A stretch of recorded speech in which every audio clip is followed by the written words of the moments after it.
Hey guys, it's Natalia with YBConfused.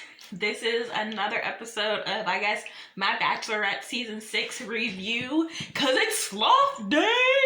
Um, y'all, I'm really into this show.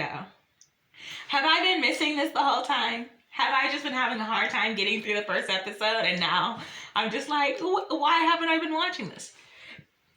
Or is this season the best one they've ever had? Like, please let me know. So, in this episode, they went to New York. I don't know why I said it like I like New York. I've never been to New York. I really don't have much of an interest in going to New York. But they went to New York and they looked like they had a great time. Roberto put on the moves and he sang to her and he looked her in her eyes like none of the other guys thought to look her in her eyes when they were singing, and I find that hilarious. They were so nervous that they forgot that they were supposed to be impressing their date. And it's funny because they were all kicking themselves afterwards and they were like, why didn't we do this?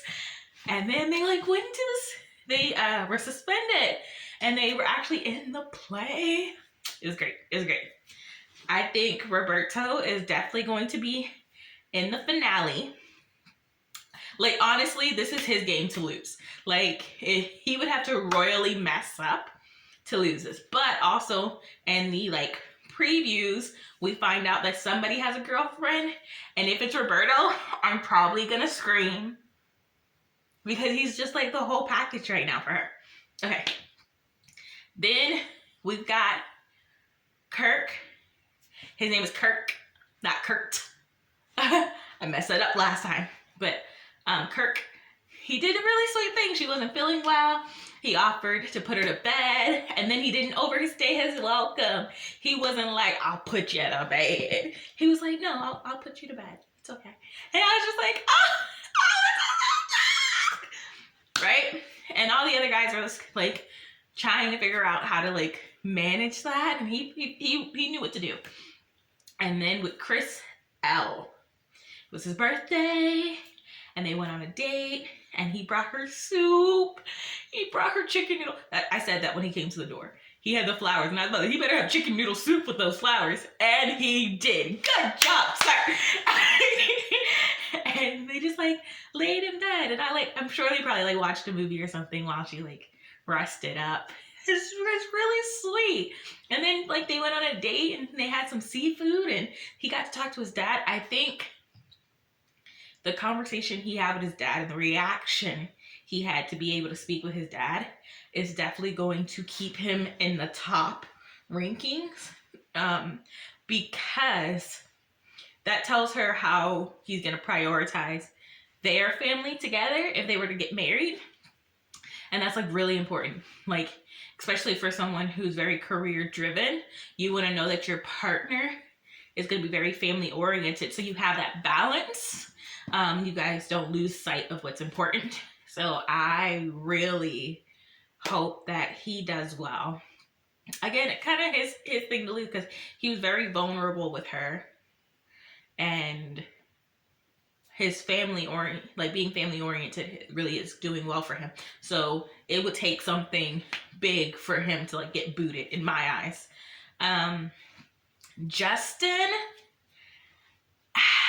Justin was messy this episode.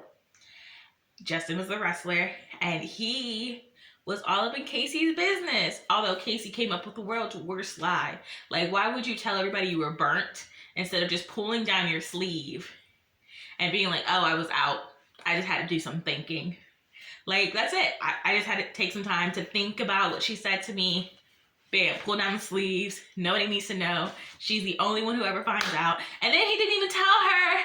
And now she's going to find out through one of the guys. I promise you she's going to find out through one of the guys because everybody on the show is messy. Yeah, it's going to be a whole hot mess. And Justin was just you didn't get burned. And it's okay, Justin, focus on the fact that everybody thinks you're opportunist, and make sure that you are showing your intentions well. Don't be worried about Casey and his and causing more problems within the house. That's not going to go well for you, but whatever. I lived for like the end credits where Jonathan and Justin were having a promo off. They both sucked. I was very disappointed in Justin as like a wrestler because his promo skills were terrible. Why was everybody trying to sound like Hulk Hogan? Like, that's all I heard. It was just like Hulk Hogan lookalikes. It was like impressions. It was terrible.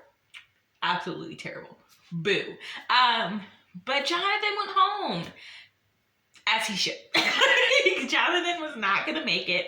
It was not going to go well. He was just kind of taking up space, if you ask me. Was not expecting Jesse to go bad. But I think they do want different things. So I am really happy with Allie's choices. I probably said this before, like in other shows, I'm like, you're stupid! You picked the wrong person. But Allie is doing a great job of really considering everything. So, yes. I will see you guys later. Happy Sloth Day! Bye!